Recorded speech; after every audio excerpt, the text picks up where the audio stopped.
Okay, come on. All you jumping jacks, up in the air you go. Jump, jump, jump, jump, jump, jump, jump, jump, jump, jump, jump, jump. Everybody together. Up. About my boyfriend. We've been going on for a long time now. I'm not going to preach just because I do not have a boyfriend. I don't intend to have one. That does not mean that I'll stop other people from doing what they please. Any liberated soul would not find anything wrong with the word sex. Unwanted pregnancy and all, they're not proper. They are not getting the proper knowledge of sex. You know, there is a severe lack of knowledge about the sexual relationship in India.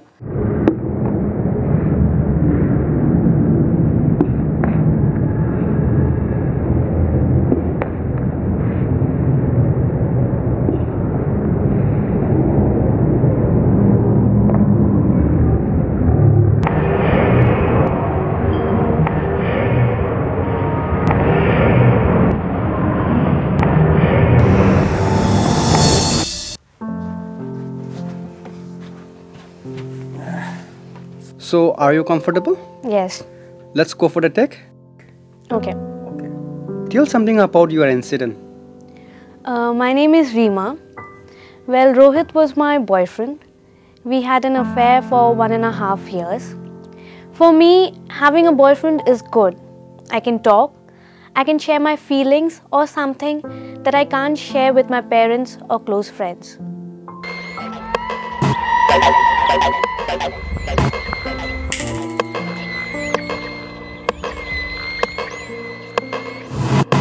A boyfriend and a girlfriend, when they start going out, they really think of doing things. They think of taking a leap, and they get involved in sex, and well, they end up getting pregnant. It's a difficult thing to answer basically. Sex is a fun.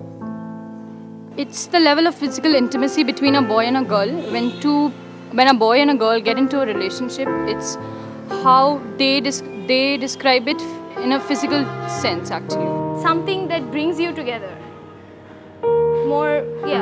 And of course we can't deny the fact that as teenagers, it is more to do with hormones than anything else, to be very honest about it. Our India being, the land where we have the Khajuraho temple, we had the Kama Sutra from our country. Sex wasn't a taboo earlier. Now they've started considering it as a taboo, and with the spread of education, hopefully it will again become a topic which will be looked upon with more dignity. The 3 letters SEX. Sex was considered something no-no in the society, but today it is considered to be a fun or nothing. Today, to be or not to be a virgin is in the hands of an individual.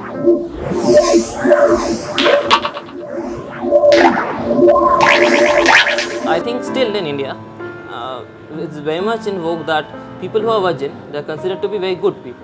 And, before marriage, sex before marriage is considered to be a taboo. And people who are virgin before marriage, they are considered to be very pious and very, very good people. So I think I completely disagree with this fact.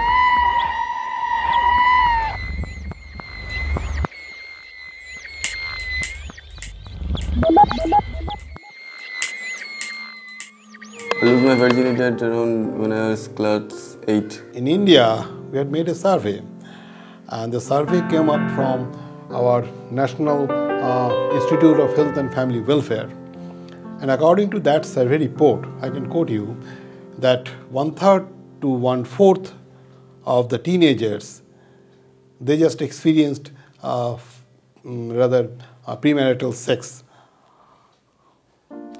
Then, to be more precise, according to that report, the incidence of premarital sex varies from 17% in the school-going children to 33% to the young working class of people. Further in the study, we could find that the first age of having sex was around 16 to 18 years, and on an average it was 17.4 years for boys and 18.2 years for girls.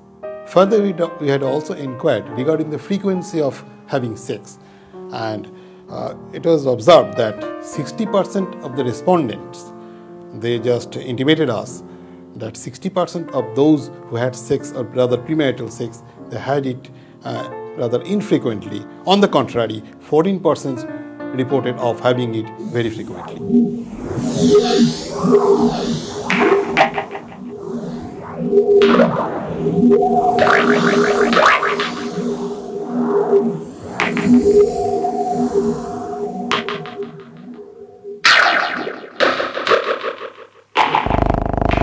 Today's age, it is, if 80% of girls are willing to do that. And at my ma's time, my mother's time, it was a big issue, quote unquote, a big issue. So it is, time is changing. So you have to change for it. You don't have any knowledge about it. You learn from your friend, you learn from a person who's had sex, you learn from pornography, you learn from magazines, you learn from stupid porn books which skintilize sex and do nothing more. Which can only cause you to go to the bathroom but do nothing more. They don't give you knowledge. About 1/3 of the teenagers, they don't have any idea regarding this unsafe or safe period of having sex.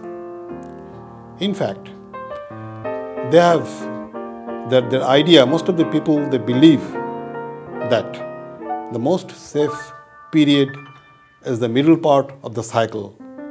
And contrary to their belief, that is absolutely wrong. Because the middle part of the cycle, that is middle 10 days of the cycle, is most unsafe period because the eggs are released in female during that time. And the safest part, as such, the physiological safe period is first week and last week of the menstrual cycle.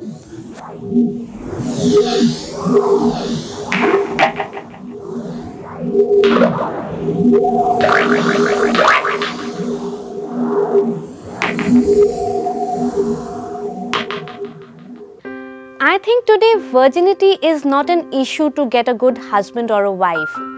Or I should say, it just means lack of opportunity. I don't know what you will say when a person says, I'm virgin. Well, for me, virginity is not an issue, but it depends from person to person whether they would like to remain virgin until they are married or whether they would like to have sex before that.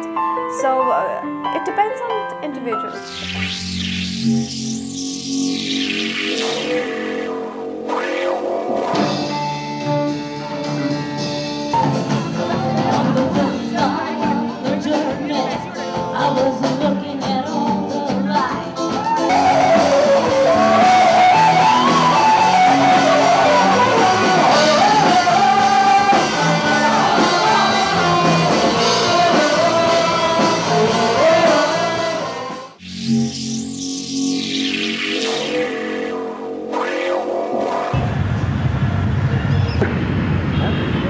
Well, there are many causes of unwanted pregnancy in young women.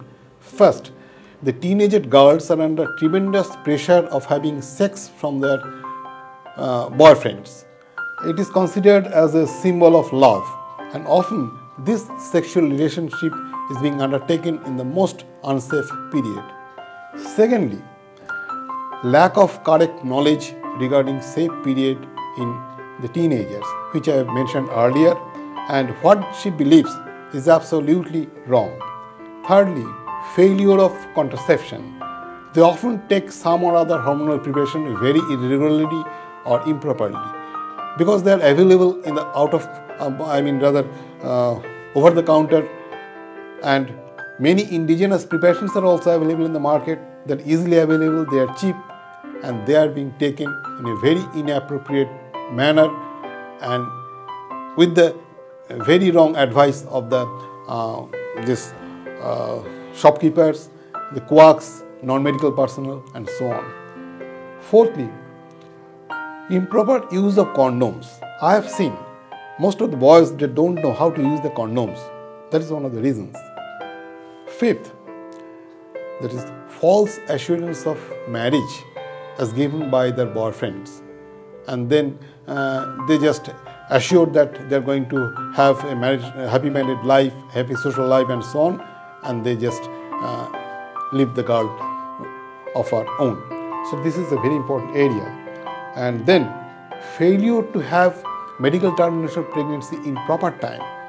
They conceive, well, that's fine, but they don't go for proper termination of pregnancy. They go either very late or they adopt various indigenous procedures as advocated by various quacks and non-medical personnel, and those are very unsafe. Not only unsafe, they cannot procure abortion, and ultimately they come to us in a very complicated state of their health.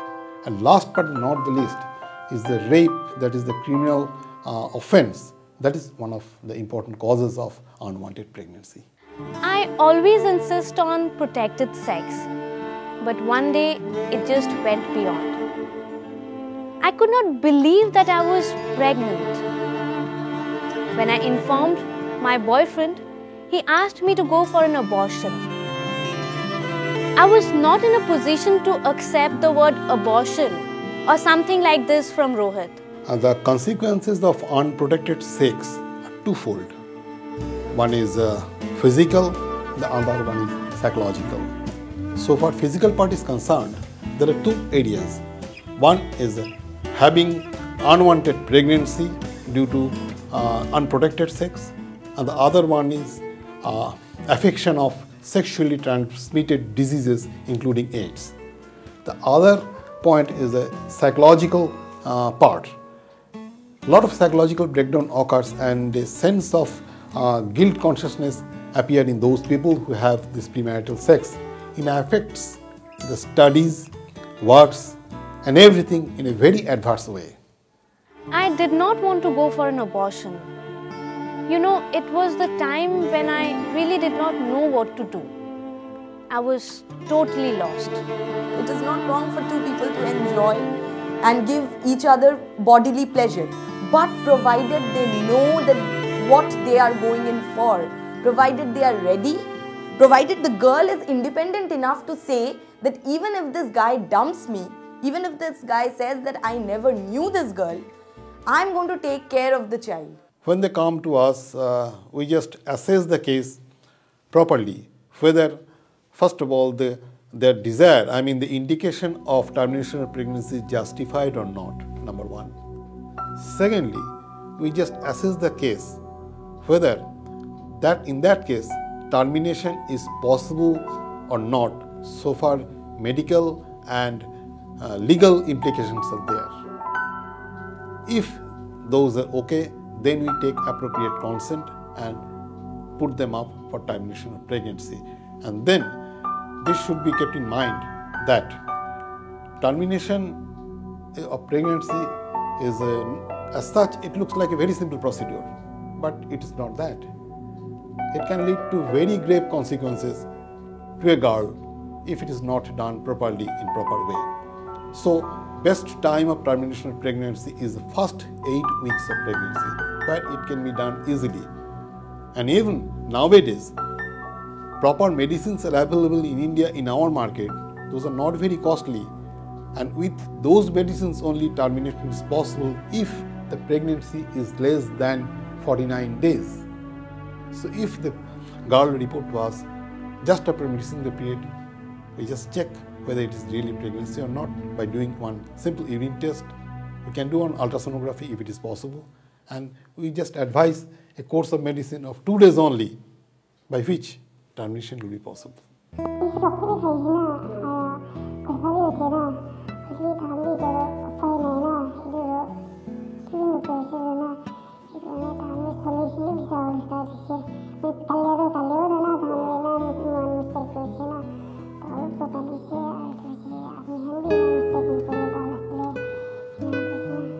One day I was Googling in the net to find out information about pregnancy, and I came across Mother's Hope. Mother's Hope is an NGO in Nagaland which provides unconditional love to pregnant girls who are undergoing unwanted pregnancies. For young people, for youth group, because for people who are pregnant, don't go for abortion. We have an alternative for abortion. You can come to Mother's Hope, be in a healthy environment, and give birth to your child. You still have a choice to take the baby home with you, with the support of the family. However, if you don't want to, you can choose adoption plan for your child. We have found that they are doing a good job by adopting, allowing those ladies to deliver in the institution. We started sending cases to Mother's Hope, and nowadays, whenever these girls come, we used to contact them and send cases to them, and I feel that they are doing a very good job helping our people.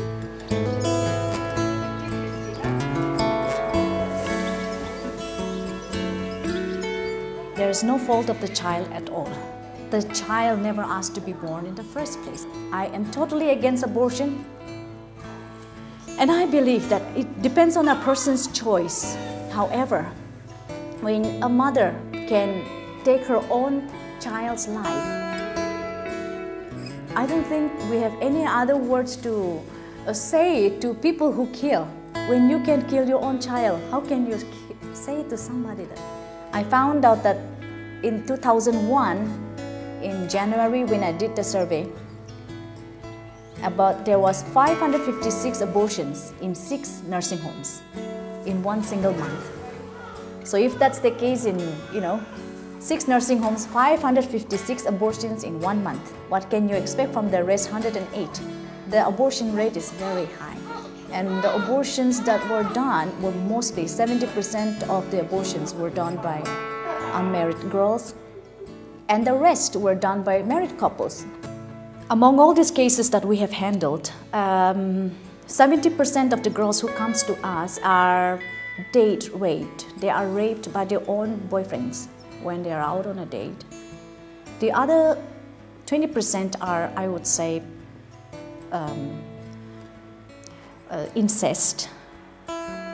We have had cases of even biological father making his own daughter pregnant. And the other only 10% of the girls who come to us are, they got pregnant because of consensual sex. So I would say 90% of the girls got pregnant in a forced situation. Some girls who were brought as a domestic helper working at home, from a very young age they were sexually molested, from such as 6 years old. And in the process, staying there, they got pregnant, of course. Once they start having their period, they get pregnant, and they were brought to Mother's Hope. We have handled over 3 such cases where the rape of continuous sexual molestation of minors. So we had to go for compensation settlement with the person who did this, and also the girl being united back to their family again. Life in Mother's Hope was quite interesting. I was engaged in different activities like health class, artwork, designing, tailoring, weaving, and many more.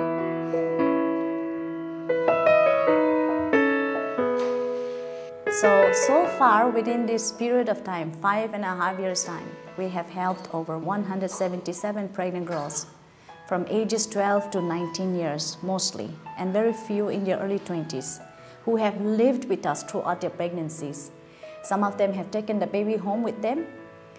Most of them have chosen adoption plan for their babies because the parents were not willing to bring the child home with no support. So they were left with that choice, and so far over 110 babies have been adopted locally.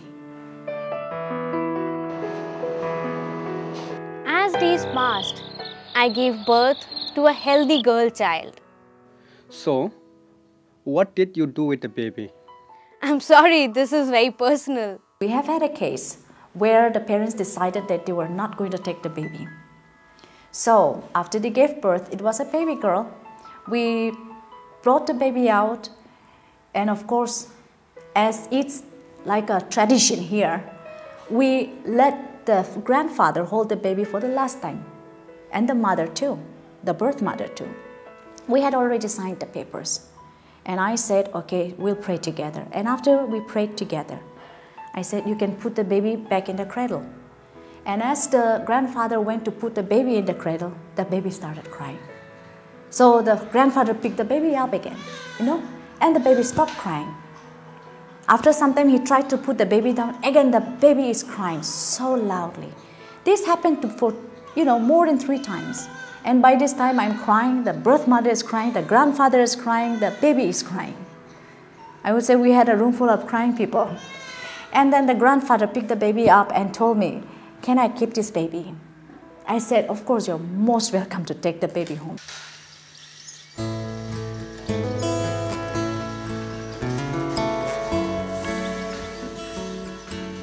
Almost all the girls who have come through the door of Mother's Hope, majority have gone back to schools and colleges with the support of the family. All of them are doing very well. Some of them have got married. Others who are not educated and who don't have good support from the family, we help them to find job. Mother's Hope runs simply on donation. Like I've said, we don't charge anything. Our expenses in a month is about 50 to 60,000. All the money comes in right on time through generous people and people that sometimes I do not know of.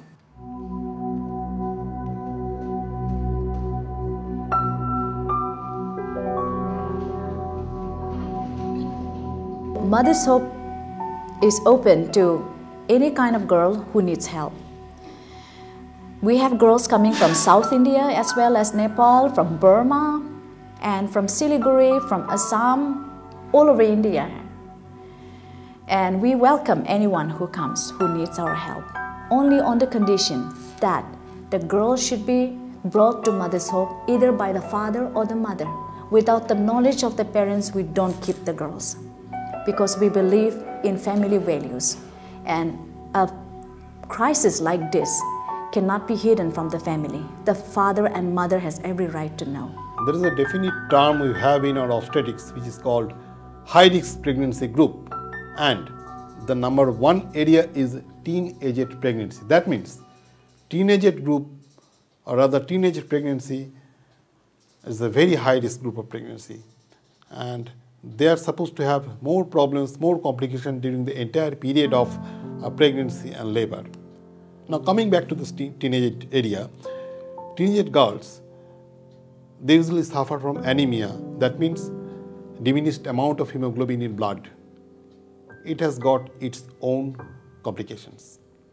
Then there is another problem which is called preeclampsia, where there is increase in blood pressure during pregnancy along with swelling of the body and some protein expulsion in urine. That is a very grave complication. And then third, as the mother do not take much food or improper diet they have been taking during their pregnancy period, there is less growth of the mother, with the consequent less growth of the baby, which we call intrauterine growth restriction, IUGR, which is the definite syndrome. Then, coming down to the labor, their body is immature. That's why their birth passage is also not well developed. So a full-grown baby cannot be delivered without having any tear or laceration in their birth passage. Most of the time, cesarean section is needed. It has got its own complication. So during delivery, instrumental delivery also might be required, like forceps delivery, venous delivery. Of course, hardly we use forceps nowadays.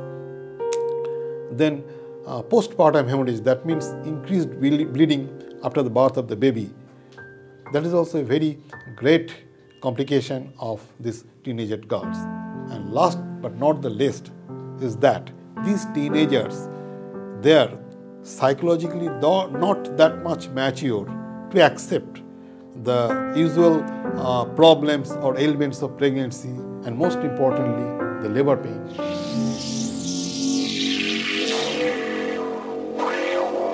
just now, when I went on asking that there's a person who's making a documentary and you have to speak about sex, everybody said no. Okay, I could actually manage 3 or 4 people, but everybody said no. But so we can understand what society is. If someone starts speaking about sex openly in public, often you are termed as not so good or someone with some problem in personality or whatever. And it also has some sort of a connotation of a gender bias in that. Family has a very important role to play. The family members, rather the parents, should mix with the youth as friend and not as guardian always, so that the teenaged girl or boy becomes very free regarding conversation to their parents with the expectation that any of their problem will be solved by their parents. Further, the parents should guide their children, giving examples of their own mistakes. This will help to develop good moral character. Coming down to the society, I think society must provide a great support to the youth by providing proper education and proper job according to their need.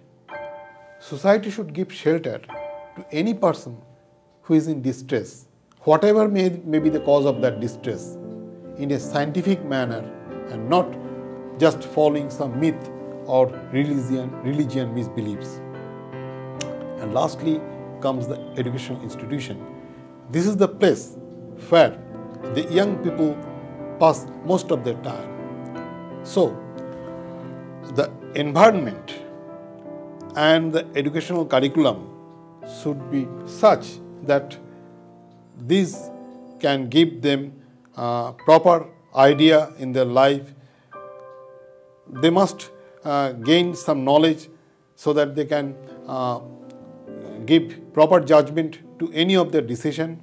And lastly, by this way, the institution can minimize the mistakes which are going to be done by this youth in future.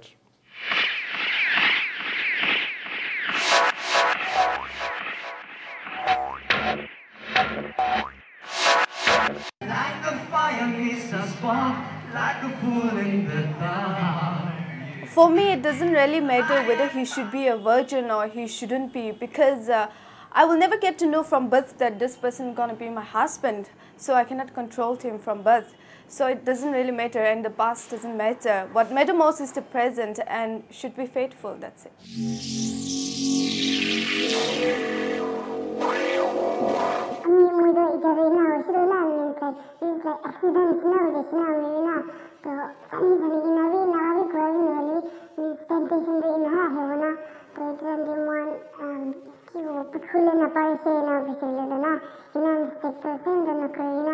What I'll say to my boyfriend or the person I'm going in for a one-night stand is, use a condom or use a contraceptive, or I'll go ahead and, take a pill.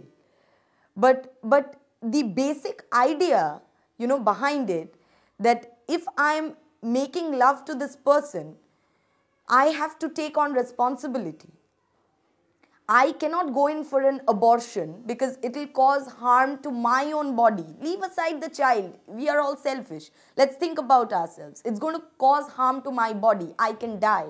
If I take a pill, there are 3 kinds of pills available, which are all hormonal pills. I can actually spoil my health even at puberty if I'm doing this. The approach to sexual life varies from society to society. But it is a part of our life. We cannot ignore it. So I think sex should be dealt with a lot of responsibility and respect.